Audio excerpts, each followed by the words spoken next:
Question number 31. Numbness in lateral distal arm. So that is the C6 actually. The C6 dermatome includes a sensation over the lateral forearm, thumb and index finger corresponding to the distributions of the musculocutaneous of the radial nerve. This pattern seen commonly in the C6 radiculopathy from cervical disc herniation at the C5, C6. So cervical disc herniation C5, C6 patient may have similar kind of clinical symptoms. What is that? If I summarize, sensory loss, motor weakness, reflex loss and pain. So sensory loss where? Lateral forearm, thumb and index finger. Motor weakness of biceps, brachioradialis and wrist extensions. Reflex loss, diminished biceps reflex and pain radiates from the neck to the thumb. Where is the dermatome? C6. Next question. A study conducted on the new suture material with results in 20% reduced infection. It has p-value less than 0.05. What does it mean? So that means it's a significant and we should use the suture. Okay, so any p-value less than 0.05 means the result is statistically significant, including there is a less chance 5% probability. That what does it mean? P-value means 0.05 if we make it percent. So if the data is been conducted on 100 populations, in 95% chance 95% people will show the same result what we do in the research. 5% is the error, so that is error is defined by this p-value, but error is different thing. But for a good understanding we just give you this value. And in some research we see the p-value supposed to be 0.01. I mean we have to correct it in more than 99% people. Let's say we want to make a new drug for the heart failure and this drug must be worked on more than 99% people in a population. So in that scenario p-value we take less than 0.01. that means 1 out of 100 could be error, but 99% would be correct. But in general, in most of the scenario p-value is taken as 0.05. Okay, next question. Carpal tunnel. Scenario of carpal tunnel has been given. So let's say a scenario of carpal tunnel syndrome of what? What are the symptoms? Pain, tingling, especially at night, history of dropping object. So now we have to do the investigation. What are the important investigation? It's a nerve problem, median nerve problem. So nerve conduction study, NCS is the right answer here. Yes, this is the right answer, NCS, nerve conduction study. So what does it provide? So it findings of the NCT supposed to be in the clinic CTS, carpal tunnel syndrome. Keep in mind, prolonged distal motor latency, more than 4.5 millisecond. Prolonged sensory latency, reduce sensory nerve action potential amplitude, normal ulnar nerve study. Why we studying the carpal tunnel syndrome motor? Why the ulnar nerve finding should be noted on the NCS? Because it's distinguished from polyneuropathy. If carpal tunnel syndrome is a mononeuropathy, that if the ulnar nerve is also been involved, that means it's a polyneuropathy. So different systematic diagnosis should be considered. Okay, and when the MRI should be given, keep that in mind. So patient with atypical carpal tunnel syndrome with palpable mass on the wrist and history of trauma, we have to do the MRI. Okay, so in MRI it could be found ganglionic cyst could be found, synovial hypertrophy, for example in rheumatoid arthritis can be found, median nerve tumor like schwannoma can be found, and post-traumatic deformity or hematoma can also be found. Okay, when we do the x-ray, so plain x-ray of the wrist is the first line to diagnose distal radius fracture causing acute carpal tunnel syndrome. So in case of acute trauma, if there is a distal radius fracture has been given, then patient may present with same acute carpal tunnel syndrome. So what does what is the management? Requiring urgent fracture reduction and possible surgical decompression in that scenario. Okay, next question 34. Patient presented with dysphagia liquid dysphagia to liquids, intermittent regurgitation, halitosis, unresponsive to antacid. Contrast study shows a smooth narrowing of the lower esophagus. What does it cause? So that is an achalasia cardia. So achalasia is a mortality disorder characterized by failure of the lower esophageal sphincter. Let's click the achalasia. So it failure of the lower esophageal sphincter is not relaxed and absent esophageal peristalsis that causes dysphagia to both solid and liquid and regurgitations of undigested food particle, halitosis, food retention and dilated esophagus, and no response to antacid, and Bart's peak appearance in barium swallow. So that is important, and weight loss in advanced cases. How to diagnose this one? Barium swallow. Barium swallow. First diagnosis, we have to definitely test showing absent peristalsis and incomplete LCS relaxations. By what? By esophageal manometry. So first initial investigation, barium swallow. Definitive investigation would be esophageal manometry.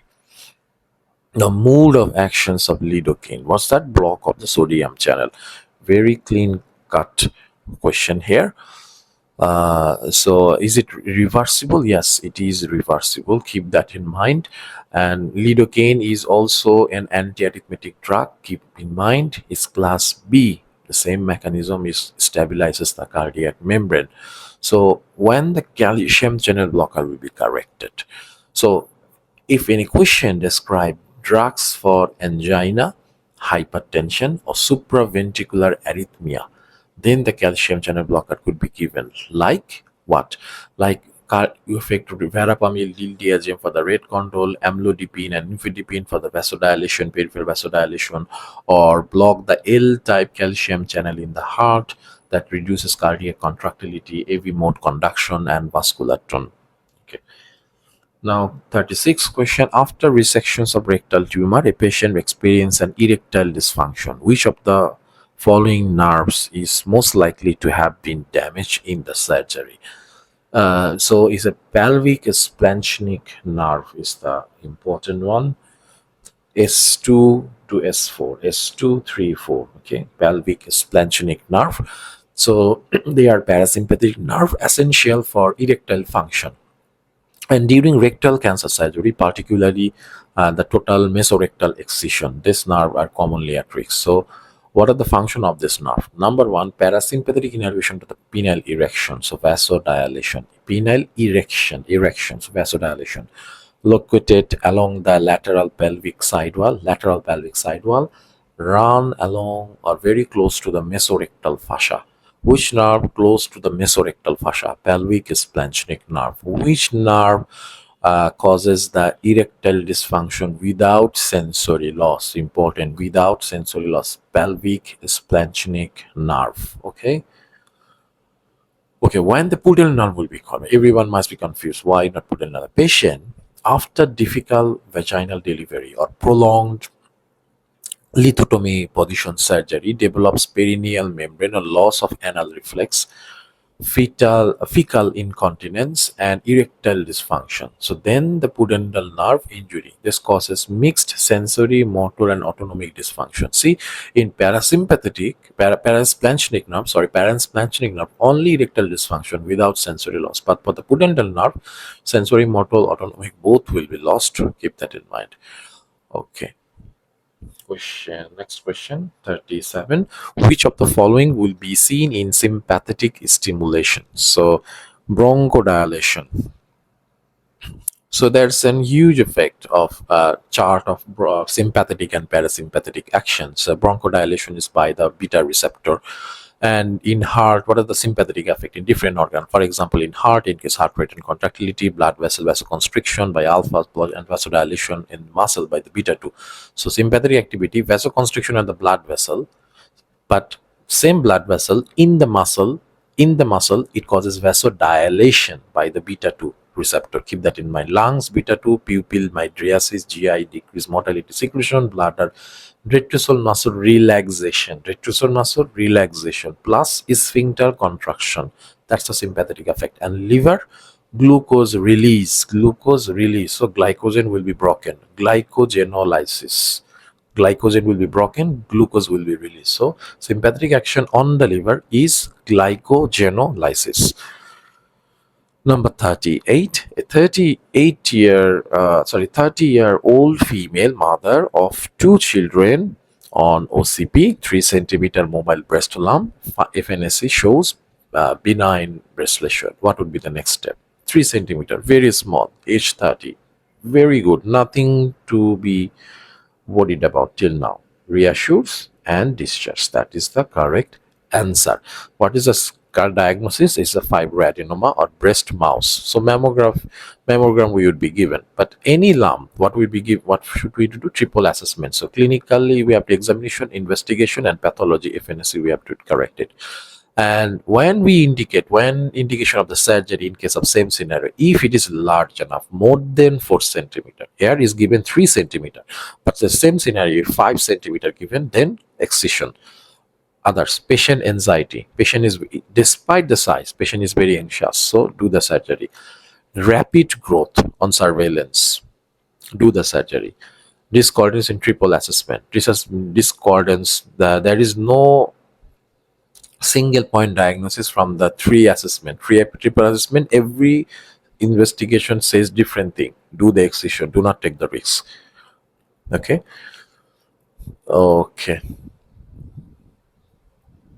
And just keep in mind, if the same patient presented with very small or 22, let's say 22 or teenage comes with the same small but multiple, very small, less than 2 centimeter but multiple, what we do? Do we do the surgery? It's not more than 4, so but that is multiple. So in case of multiple, that take 3 months follow-up ultrasound. Come 3 months after, do the repeat ultrasound. So we have to do short-term surveillance. 3 months, 6 months surveillance is the best possible option. Punch biopsy, see, nowadays is very much important. When do the punch biopsy? Let's say an older woman comes with the same features as swelling, but along with the swelling, patient has eczematous, crusted, nipple areolar rash, unresponsive to topical steroid for the 3 months, had some other changes of the features of the breast. Clinical concern could be Paget disease of the nipple. In that case, do the punch or wedge biopsy for underlying ductal cell carcinoma in situ, DCIS, ductal carcinoma in situ. Very common scenario. So keep that in mind. What is the scenario? Old patient, swelling with eczematous, crusted nipple areolar rash, unresponsive to topical steroid. We have to do the punch. Suspected Paget disease or underlying ductal carcinoma in situ, do the punch biopsy and wedge biopsy. Okay. Question 39.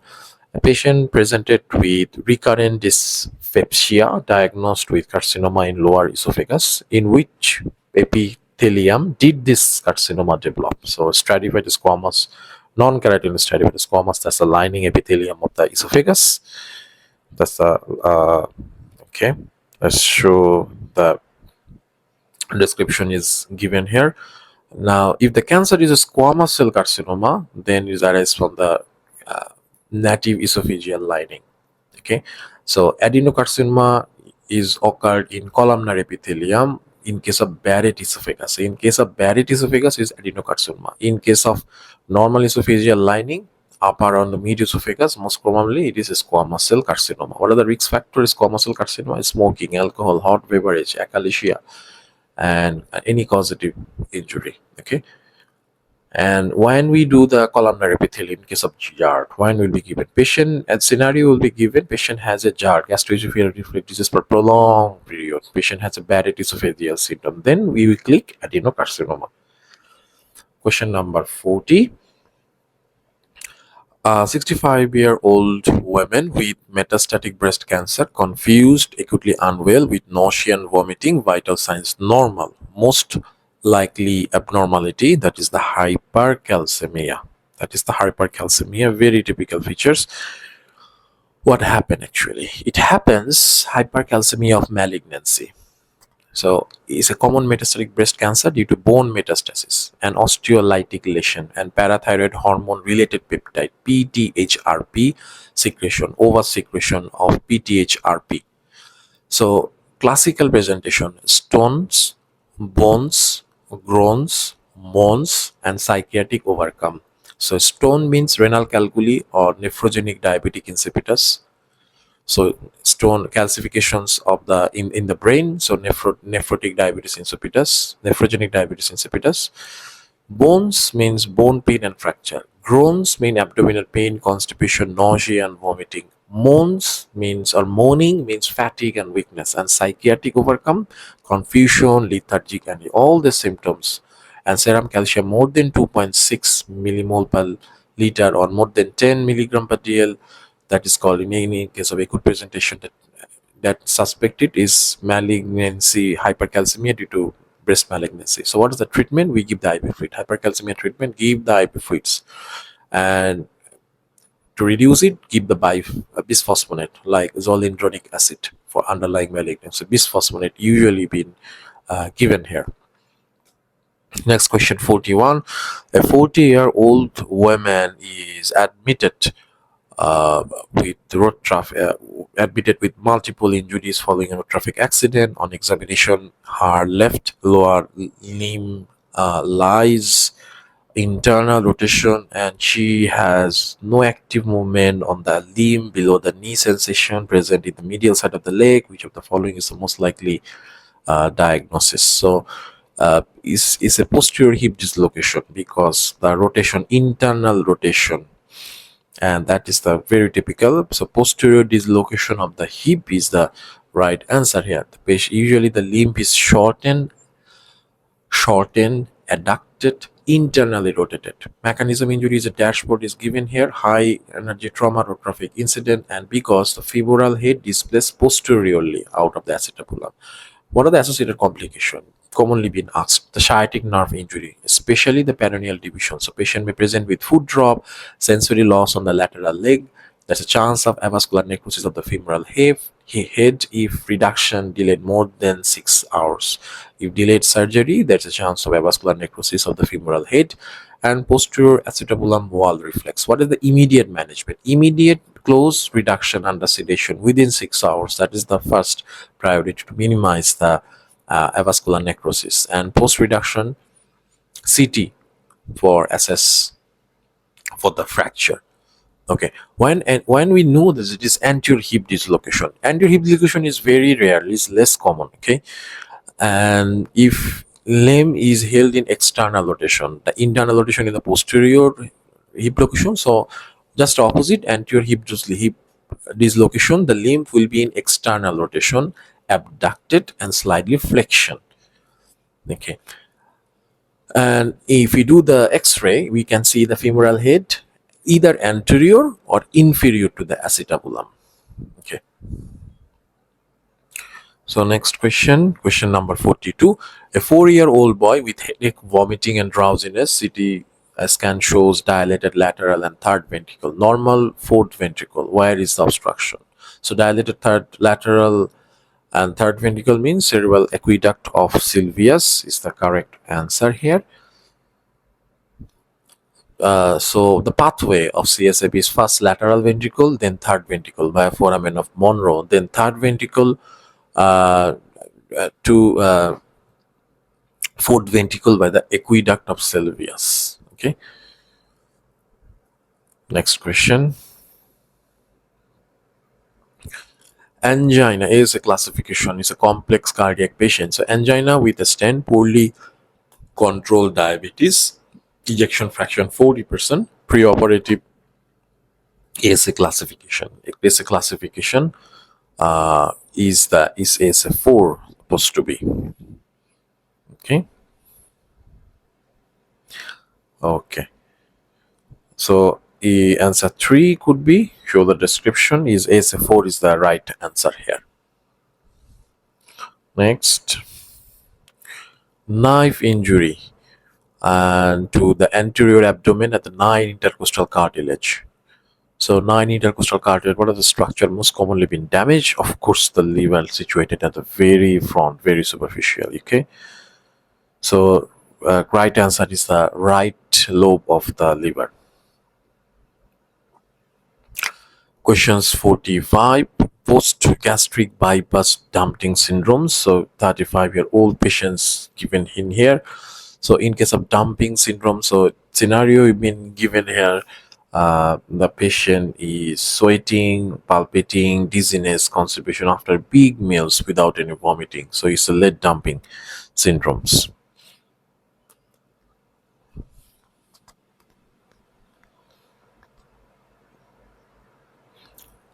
So it is reactive hypoglycemia.